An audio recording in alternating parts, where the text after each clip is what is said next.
Let's do it. All right, perfect. So like you heard, my name is Jose Fabre Jr. I am a student at Wake Tech. This is my last semester, and then I will be going to NC State. But I am also a staff, so I'm currently working for Wake Tech as well. Wake Tech has been a very big part of my life, where I was able to, develop as a student leader and then also work for such a great organization. So today you will hear about two completely different community colleges as far as sizes. So Wake Technical Community College and Surry Community College.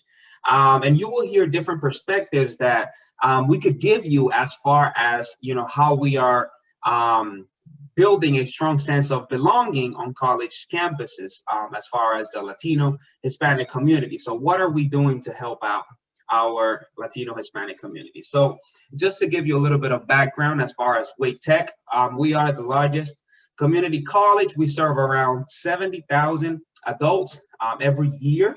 We have 6 campuses, 3 training centers, multiple community sites, and a comprehensive array of online learning options. So we are also the largest online community college in the nation. Wake Tech is accredited and offers more than 200 associate's degrees, diplomas, and certificates that prepare students for university transfer or immediate employment. Our average student age is 25.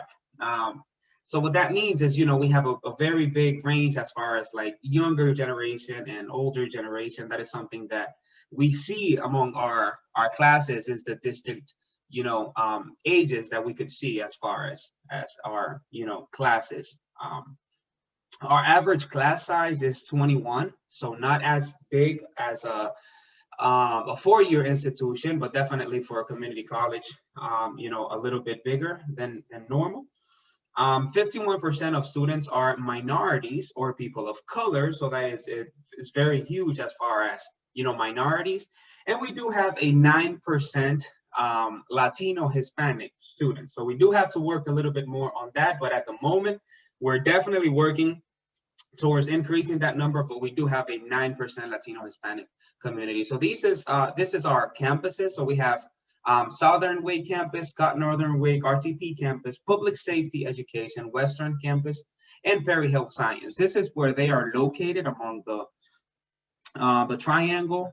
So you could see here we have different areas, and that is, to be able to serve the needs of our students and have campuses that are close to them. And we are actually building another campus at the moment. So programs and organizations that we do have we have, for example, English as a second language, which is not accredited as far as if you are doing a career, but it is completely free. So that's an option that we bring to all of our students, Hispanic students, is to be able to learn English without having to pay, but it doesn't necessarily count as a foreign language for a career. The other side, we also have the English as a foreign language. So this one, if they wanted to go about that route, then they do count that as credited for a career. So that's another option that we do have. What I see commonly, people do take ESL first, and then once they pass all of their ESL courses, then they come to the EFL. So that's usually what they do, though not all of them do that, but that is an option that we do give. Plus, it is free, so some people don't have the resources yet to come and take EFL, so we offer ESL as a free option that they could, start developing their skills. We also have the ABE, the Adult Basic Education Program, and this is for students that have tested out of ESL but need to increase their literacy skills. We also have the Latino Initiative Committee, and this is something that was started by students. Actually, Ruben, the student that you will hear about whenever we're done, he was also part of that Latino initiative. So this is something that was actually inspired by the North Carolina Community College system and a company called Go Global NC. So they, and I work very closely with Matthew, we actually went to Mexico for 9 days. And so the idea was to, open our eyes as far as like what other cultures are doing as far as, Mexico and how they are helping their community. So that way we could come back and implement a plan in order to help the Hispanic community. And so we worked on an initiative together, and we found out that biggest dropout rates in Wake County are actually, as far as high school, are actually Hispanic. So we are working very closely with the Hispanic community at high school, so that way that dropout rates decreases as far as Hispanics. So that's something that we started. We work very closely with Juntos from NC State, and we work very closely with Unidos, which is something that UNC, Duke, and NC State have together. So now we are collaborating with them. We also have the Spanish Honor Society for Hispanic students at Wake Tech, and this offers, though it doesn't offer any scholarships, it does offer recognition at the college. So it's something that I see very Hispanic doing very often. We also have the International Friends Club for, this is international, of course, but Hispanics also use this as a resource to, meet new people, because something that we've noticed is that people tend to do better when they come to the college and they feel as if they have a community in the college, of course. So when they come, they don't want to just feel like they are the only ones that are, international. So we want to bring them closer to people who could relate and have the same experiences with them. So that's something that was started, and it's a very nice thing that they have. Academic support center services that we have here at Wake Tech. We have the Individualized Learning Center, the ILC. We have the career development, English as a foreign language, as mentioned before, but we also have disability support and services, student advocacy and support, advising and student service success, and military and veteran services. So this is not directly towards Hispanic students, but something that we work very closely in doing, or we work very hard in doing, is actually bring those things to the attention of the Hispanic students. So we have the resources, and we just try to make the Hispanic community aware of those resources that we have, the Hispanic Latino community. Scholarships and support that we do offer here at Wake Tech, that we also bring to the Hispanic community, so that way they understand the resources that they could have as far as like scholarships. We have the student ambassadors, which offer full in-state tuition reimbursement. Student Government Association, which actually today we have the president of the Student Government Association, Mr. Rubin. And that, if you are a part of the executive board, you get full in-state tuition reimbursement as well, but you could also be a senator and get scholarships for that. We also have the Stephen Scott Presidential Scholar Program, Wake Tech Foundation Scholarship. We also have Child Care Grants, the Nest Food Pantry, and Finish Line Grant. And so what we try to do is just, like I said, we bring those things to the attention of the Hispanic community, so that way they could take advantage of those things. So Maslow's hierarchy of needs, right? We have to feel protected. We have to have food in our table in order for us to be able to focus. So those are the things that we try to do here at Wake Tech.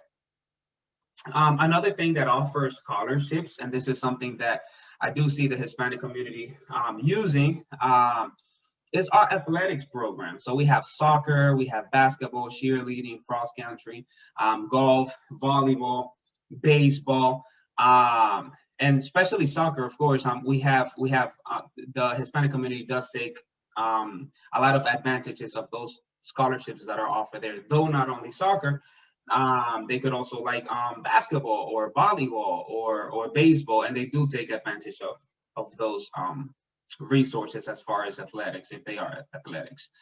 And so those are the things that we have here at Wake Tech. I'm pretty sure that we have more, but I wanted to just point out a few of the things that we do. So like I mentioned earlier, we have Ruben here with us, and I just want Ruben to let us know about his experiences here at Wake Tech. As Hispanic Latino myself, I've had a great experience here at Wake Tech. So I would love to hear about Ruben's experience here at Wake Tech, if he could just go ahead and speak. Ruben. Thank you, Jose. Hi, everyone. My name is Ruben Arrieta Mendoza. I serve as this year's student government president. And as the topic of the discussion here today was, when I came to community college, I was personally looking for a sense of belonging, specifically with getting involved with the school and trying to find a group that sort of related with me in terms of being Latinx and having around the same culture and the same sort of interests. And the thing that sort of led me to Mr. Jose today, he was the former student government president. And I attended one of the meetings for the student government, and I was graciously invited to be part of the Latino Student Initiative Committee that was on Wake Tech. And the great thing about it was that the entire group comprised of Latinos and Latinas. And so, it sort of it aided me in finding other stuff to do on campus. And then Jose actually acted sort of as a guide for me and as a mentor throughout my first year at Wake Tech, where I was still sort of trying to figure out what I wanted to do in terms of getting involved. And Jose sort of helped me and guided me towards ultimately becoming the student body president here at Wake Tech. And so, I'm very thankful for Jose and everyone else that was involved with that group, because first and foremost, I related with most of them, as we all had the same interest, though we didn't come from the same backgrounds or have the same cultures. It created a sense of community even between five people that sort of helped me become a better student leader nonetheless, and get more involved in my community and get involved with the school, but also solidified my belief that that Latinx students have a tremendous amount of opportunity to get involved with leadership positions within our community. I saw Jose as the president, and he was also a member of the board of trustees, and he got involved tremendously with his community. And then the other members got involved in the community as well in their respective ways.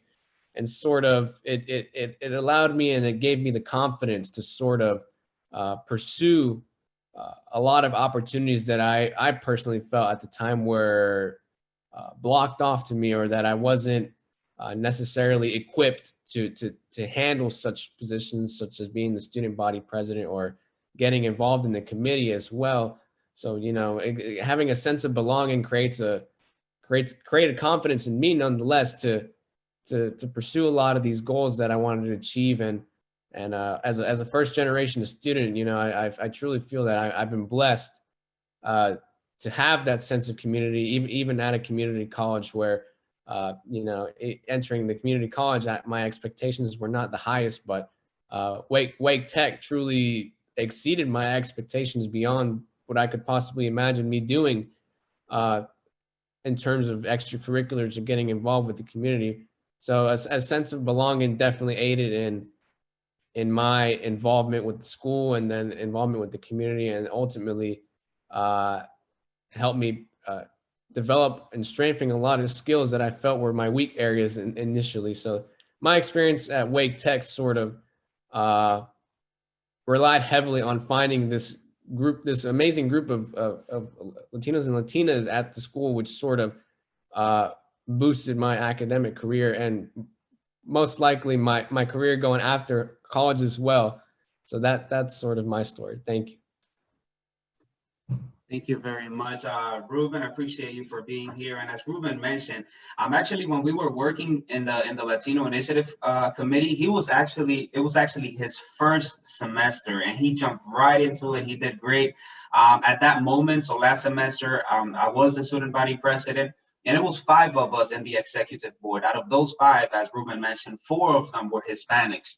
And so we work on different fundraisers for the Latino community, and we did many things to help out. So I appreciate you being here, Ruben. And we are going to leave the second part. So what are you doing similar, and how could Wake Tech do better as far as helping out the community? Right after Sarah. So I want Sarah to have the opportunity to present, and then at the end we're gonna have our conversation together. Okay, Sarah, go ahead. Thank you, everyone.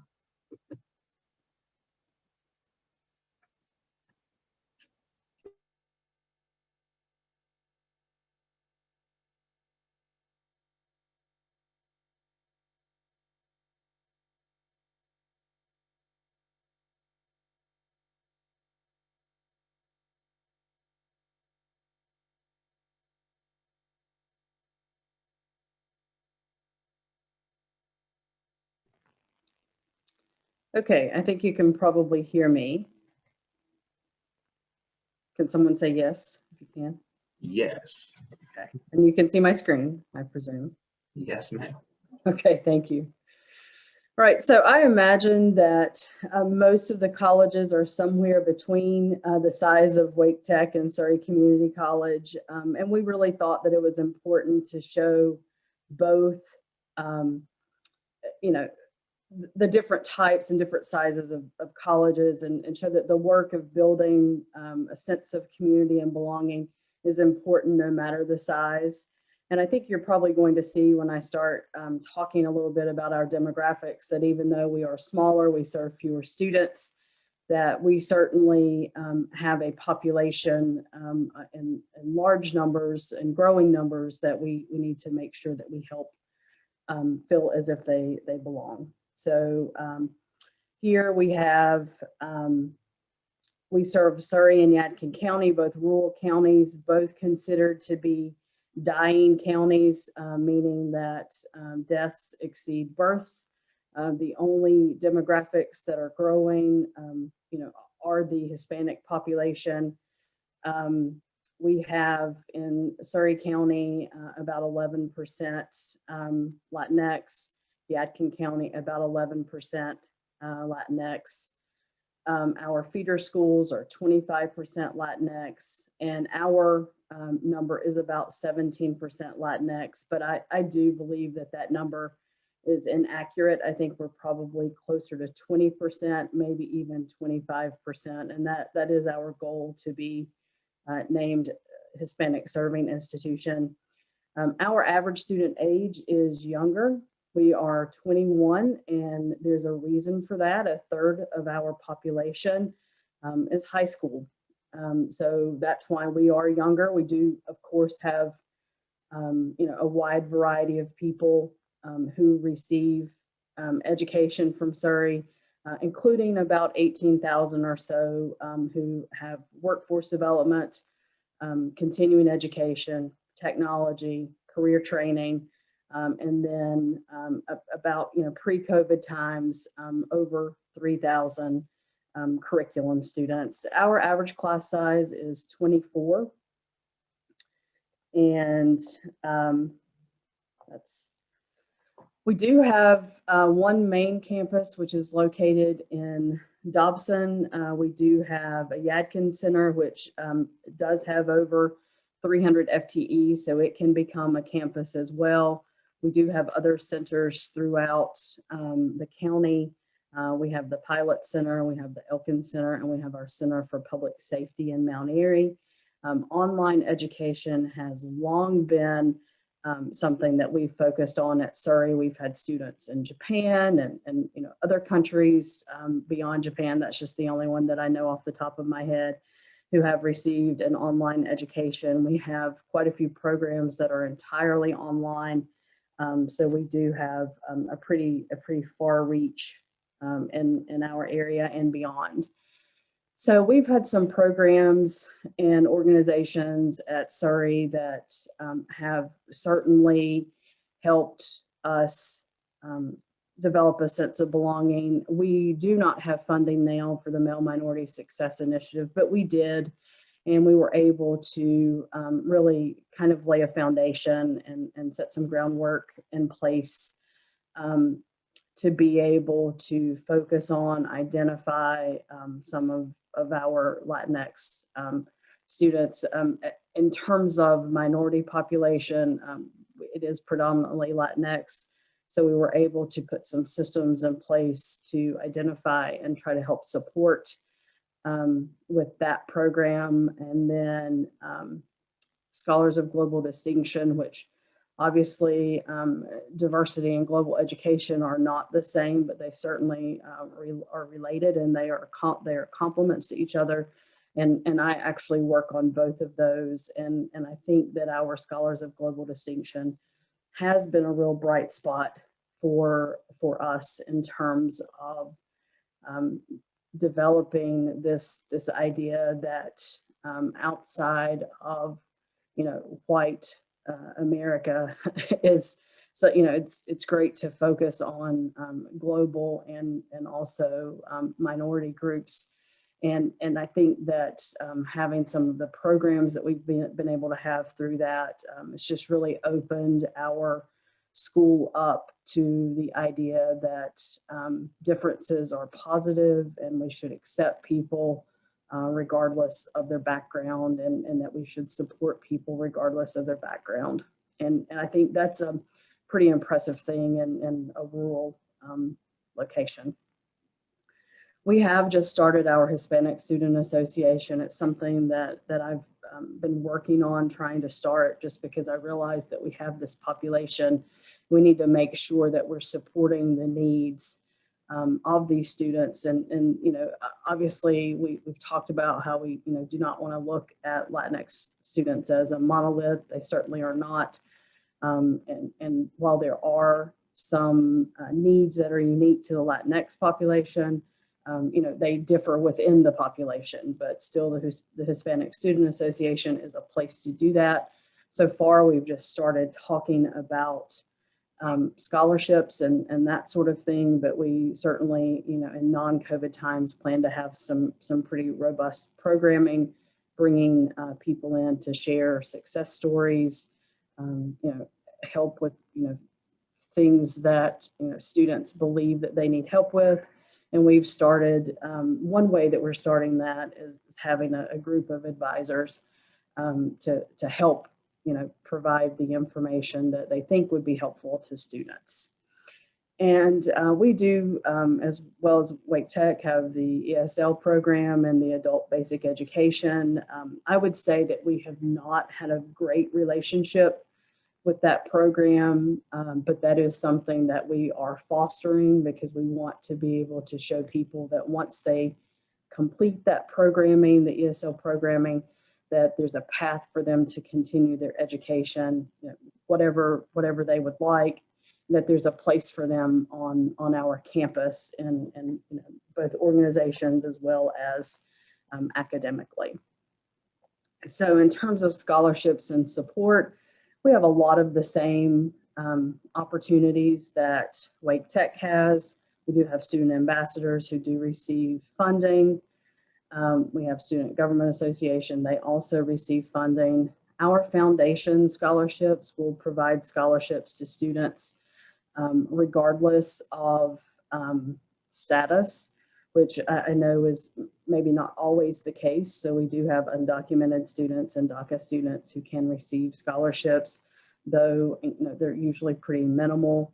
We do have the child care grant, the Finish Line grant. We have a little free pantry. It is located in a pretty nondescript place on campus, and it was put there so people could, you know, add or take food as they needed. We have found that food insecurity is a significant issue in our area. So we do try to keep that stocked. We have several organizations on campus that try to keep it well stocked. We also have a clothes closet. You know, many people may find that they do not have appropriate attire when they're going for interviews, and we do have this clothes closet for students to take advantage of if they need it. So athletics, I wanted to, you know, have a very similar format to what Jose had. So we certainly have athletics. I would not say that they are an area that helps build a sense of belonging for our Latinx population. We do have kind of a pipe dream that we would like to have soccer at least at an intramural level. We believe that that would be a great opportunity for our Latinx population. We do not have that sport. We have golf, baseball, softball, and volleyball. So we have hopes that we can have soccer at some point, at least as an intramural. We have kind of a space issue with that. It is something we've talked about for a couple of years. So for community involvement, we've really felt like this was something that was really important for us in building our sense of belonging. Because we are in a rural area, we definitely emphasis on community in the name community college. So we are this kind of beacon of light and resources for our community. So we think that it's important to go out to family nights. We go to local school systems. If someone invites me from a school system, I go and I talk about our programs. I talk about our support programs. We've had several Latin dance nights. We have not had one since COVID, but the community comes out in large part for that. We obviously, also think that sends the message that we do support the Latinx community. And for a couple of years, I've set up at the local Latin festival, not necessarily to recruit, but just to set up and say, you're part of our community and we're part of your community, and come see what we're doing. And we tend to have a lot of people at least come up and talk to us.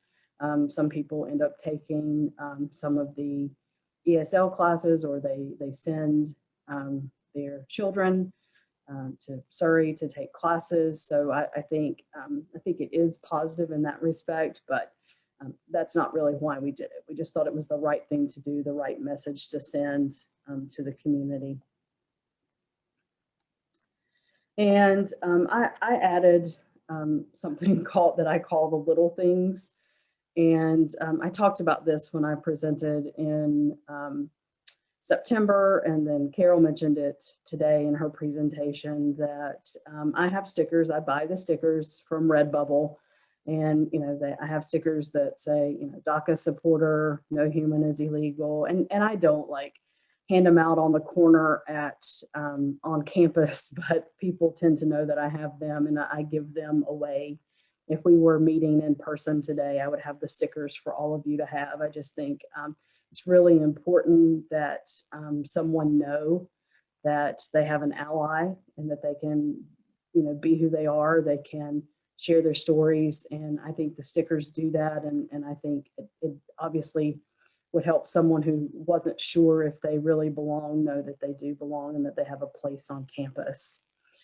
We also have student involvement on our diversity, equity, and inclusion committee. And the student that I have here speaking today, she does serve on that. And it's really important that we know how students perceive the steps that we're taking. And if they feel like we aren't doing a good job, we have to do a better job to evolve and involve them in our decision-making processes. And I think we do a pretty good job with that. But obviously there's always work to be done. And diverse events, and I mentioned this before, but I also took over programming for all of our cultural events. I guess I'm not sure if it was this fall or last fall, just to be honest with you. I can't remember everything I think it was last fall.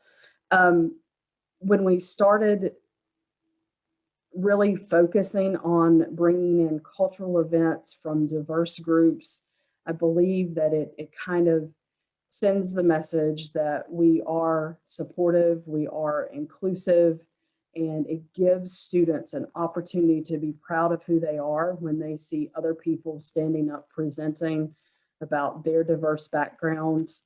And maybe that's me inflating the value of those events, but I firmly believe that they have been well received, and I think it can serve as a source of pride and maybe as a catalyst for some students who may feel maybe suffering from imposter syndrome. All right, and I do have Nancy Garcia Villa here. She is a Surry Community College student. She's also one of those high school students that I mentioned. And she also is a 20 under 20 Latinx recipient this year at 16 years old. I learned so much from Nancy, and I've just asked her to come and talk about her perspective a little bit. So I will turn it over to Nancy at this point. Thank you. Good morning, everyone. I'm Nancy Garcia Villa. I'm a junior at Surry Early College High School. So that means that I am a full-time college student at Surry Community College as well. And I wanted to touch quickly on what Ms. Wright said about stickers before I begin. Like something as small as stickers, it really does change how I feel at campus and my connection with teachers, especially with so much political tension and turmoil, especially in this election time when I was so nervous and anxious. It really shows who in our campus supports us. And I think just such a small act can go a long way too. At Surry Community College, as a Latina student, I feel like I have had a mixed experience. Although we do have a big population of Latinx students, I feel like we do lack resources. And I'm not saying that to bash on Surry Community College. I do think we are heading in the right direction, but I think we need to do even more.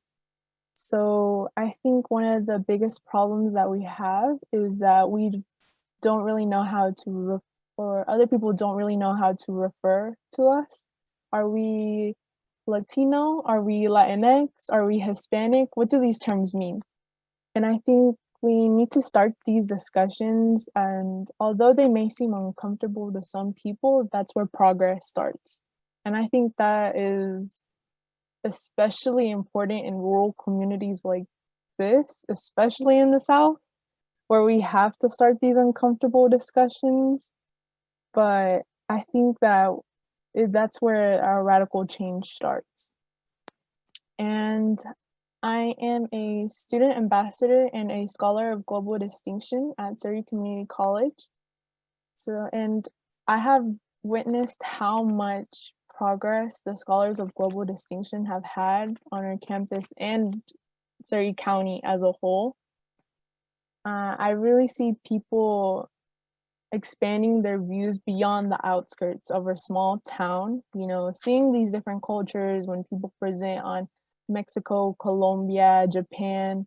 It's so heartwarming to me that, people are seeing these different countries, learning about these different cultures, and they're not learning to associate it with something negative. Difference is beautiful.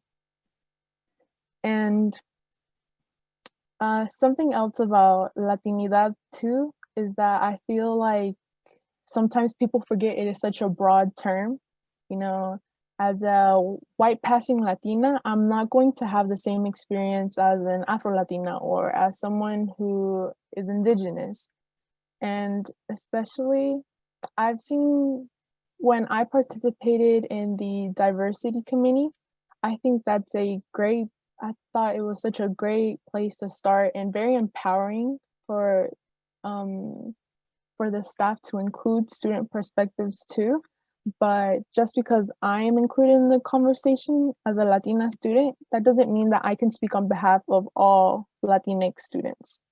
And it might seem obvious when I say that we need to include Latinx students when we are making plans to help Latinx students, but I think that sometimes we forget to include the different perspectives of Latinx students. We're not going to all experience the same things, and we have different needs. So I think it's very important to include students in these conversations too. We need to reach out and ask, what do you need help in, or how can we help you? But I think the diversity committee has definitely helped a lot too, especially bringing these conversations to the table and giving us a seat at the table too, so we can talk about what's affecting us too. But I think that Surry Community College has gone a very, very long way, and I'm very proud of it too. Oh, and one last thing that I remembered. I'm sorry if I'm going over time, but I wanted to mention the importance of a globalized education. So one of the components of being scholars of global distinction is that you have to take, I think, 15 credits of globalized courses. And one of the classes that I'm taking now that is a globalized course, it's been such a long time that I've been engaged in class because I feel like I'm connected to what we're learning. You know, in class, when we talked about identity, we talked about Latina identity, Latinx identity, being a female in Hispanic culture. And that's actually Miss Wright's class, just to spotlight her. But it's really the first time that I learned about myself. And even in, I think this can be applied to so many classes, especially in history class. We need to stop teaching whitewashed history. Like, let's include diverse America too. And it may not be able to be applied to all, but I just really wanted to spotlight how important globalized education is, because if that's where people start to learn about, you know, different cultures, different types of people, I think we can just go so far in this country too. And that's all. Thank you. And I really did not ask her to say anything positive in the class. So thank you, Nancy. So I think now we do want to open it up for discussion, because we don't want to just talk about what we're doing at our two schools. We do want to, and we just have that kind of there as a guide. I'm going to stop sharing my screen in just a moment, but, you know, share anything that you're doing that's similar to us. You know, what are you doing that's different? What do you think we could do collectively as a community college system to engage the community even more and support the community even more?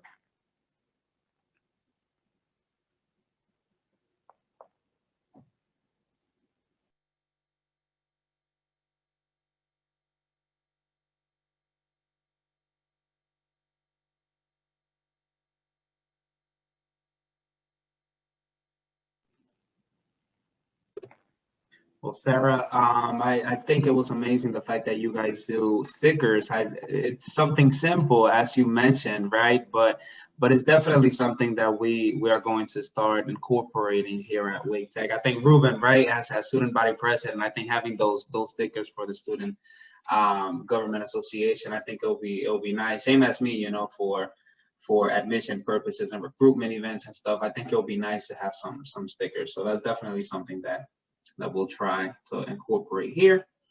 Anybody else? I really do want to see things that you guys are doing differently, you know, because it helps, you know, it helps to see a different perspective. So if you guys do have something to tell us, that'll be great, you know, to see how you guys are, you know, working at your institution.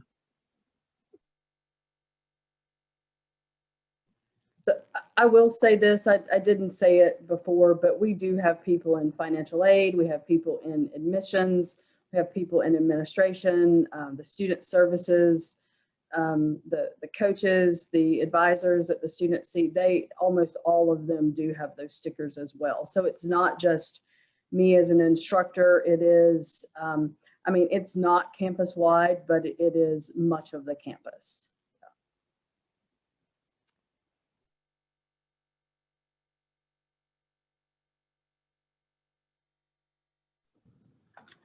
That is nice. Yes. Can No, go ahead. Okay, my name is I work part-time.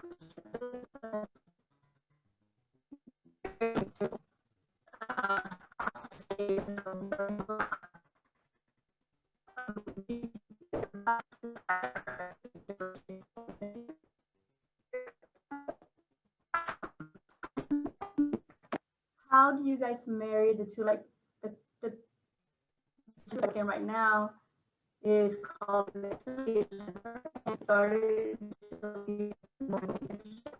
Hey, Sandy, this is Matt Meyer. I don't know if you're totally breaking up. I don't know if the speakers could hear you. You may want to type your message into the chat and they can respond.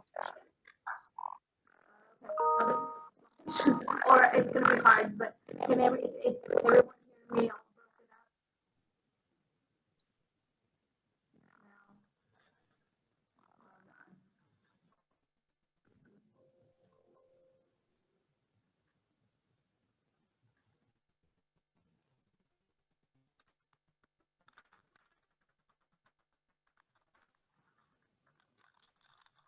I guess speakers, we'll wait for her to put her message in the chat, but do keep an eye on the chat. I see some, looks like some comments and questions. I believe we have a question that says, do you have funds dedicated to undocumented students? How do you keep this funded, and how do you award?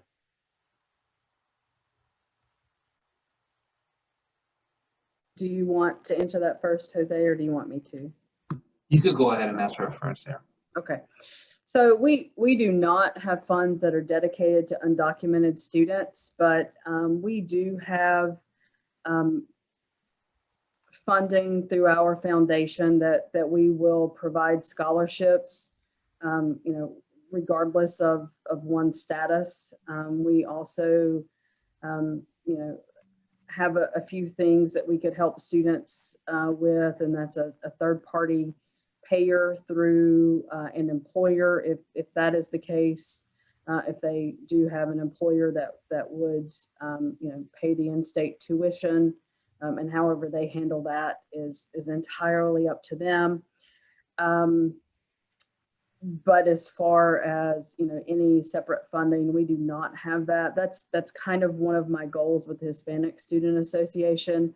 Would like for us to find a way to get some funding through that, not the funding that we get from the school, but some actual like fundraisers to have, you know, if someone needs some emergency funding to file paperwork, or, you know, whatever the case may be. We aren't there yet. But I do hope that we can be at some point. And I'll turn it over to Jose, but I'll say this to Terry based on your question. I put my email down there, so if you'd like to email me, I can send you what I order for stickers, or anyone else as well. Okay, all right, Jose. Thank you so much, Sarah. Before answering the question, I also want to point out what Richard Reading said. He said that we also have at Wake Tech the Pathway Minority Male Success Initiative that has about 50% involvement. He is a success coach for the Male Pathways Minority Male Success program. And so he definitely knows about that. So I appreciate you providing that information, Richard. And so as far as a specific scholarship just for Hispanics, we also don't have that at Wake Tech. You know, it is definitely in the conversation, but it's something that we don't have at the moment. So as I mentioned before, you know, something that we do is, you know, point out to the general scholarships that we do have at Wake Tech. So we bring our Hispanic community and we let them know about those things. So whether it's via email or just via a video specifically targeted to Hispanic Latino community. So that's how we let them know, or even in person, you know, by flyers and stuff like that. But we do not have one specifically just yet, though it would be nice. We are definitely talking about those things here at Wake Tech. Hope that answers your question. Yeah, and hey, Sandy Leap also put it in the chat. She said her question is about how to not only include Hispanic, Latino, or Latinx students, but what about other diverse populations? So I would ask Jose and Sarah, talk about how your groups are interacting with other diverse populations. Awesome. Yeah, I could definitely answer this one first if you want, Sarah. So as we mentioned earlier, here at Wake Tech, we try to, you know, incorporate all of the community. So this is something that I'm personally doing for Hispanics, but there's also people working towards other, you know, either African-American or Asian, whatever it is, you know, there's somebody working on different initiatives. And so what we try to do here, and this is something that really do work, is to incorporate everybody as just one, you know. So for example, we had our Latino initiative committee, but all of us were not Latinos. So we actually had somebody that was from Vietnam. So we have different, you know, different people according to, you know, the events that we're doing and the things that we're doing for the Latino community. But so people are working on different initiatives here at Wake Tech. But to answer your question, so what we do is just work as one. So it's not, I'm trying to have people support me as far as helping the Latino community. I'm also trying to incorporate the Latino community to help out in other organizations as well. So we just do it as one. Sarah? I would say that we're probably in a similar situation, though. I think, again, under that mantle of global education, we are supporting diverse groups through that, just through the changing of attitudes on campus.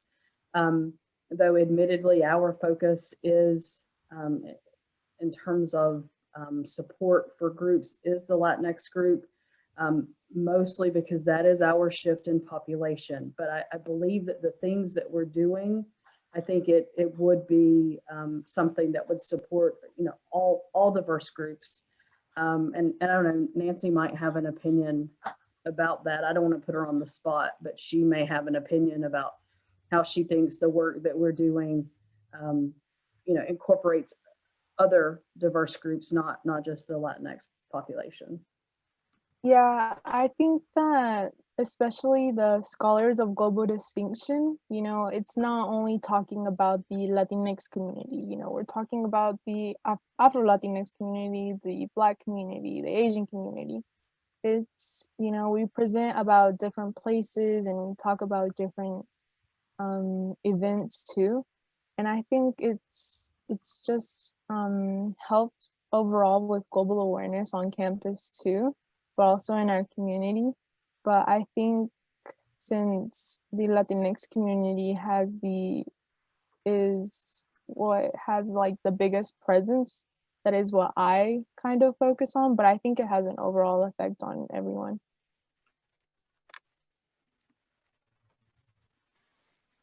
Thank you. Hi, Sarah. This is Dr. Boko from the North Carolina STEM Alliance. I just wanted to respond to your question of asking about what other campuses may be doing. And it also addresses the question that I think Sandy had about other ethnic groups as well. So I am the STEM advisor navigator for the North Carolina STEM Alliance. And it is actually a National Science Foundation and an LSAMP grant funded program whose goal is to graduate underrepresented minority student populations from Forsyth Tech and our sister schools with an Associate of Science or an Associate of Engineering degree, and then continue on to a transfer college, 4-year college or university, continuing on in a STEM field. So obviously we not only have academic support in the form of math coaching and undergraduate research and tours to undergraduate 4-year colleges and universities, industry tours, and we promote summer internships and of course the one-on-one personal advising. But we also support the student in terms of a whole student, in terms of, for example, we have workshops like how to be confident, how to have the confidence in being one's authentic self. We talk about, we have financial workshops, scholarships, interviewing skills, etc. So we get together once a week as a group of STEM fellows, and we talk about these issues that affect students' persistence, affect students' sense of belonging, and how we can identify those issues as well as support each other and learn from each other in finding mechanisms to not just cope with them, but thrive in the area of STEM. So that's what I wanted to share. Thank you for sharing that. That sounds awesome. And I think that weekly meeting is probably really important. That's one way to really foster persistence. Thank you. So folks, we're at 10:50. The next sessions are going to begin at 11. Go back to your agenda and you should have the Zoom, the Zoom meeting identification number and the password, which is listed on the agendas. I want to thank our speakers. This was pretty awesome. I really appreciate y'all. And as always, if you got other questions or need to get in touch with the speakers, you can send myself an email, or I think Sarah even put her email in the chat, and this will be recorded so we can come back to it. So see you all in the next sessions. Thank you.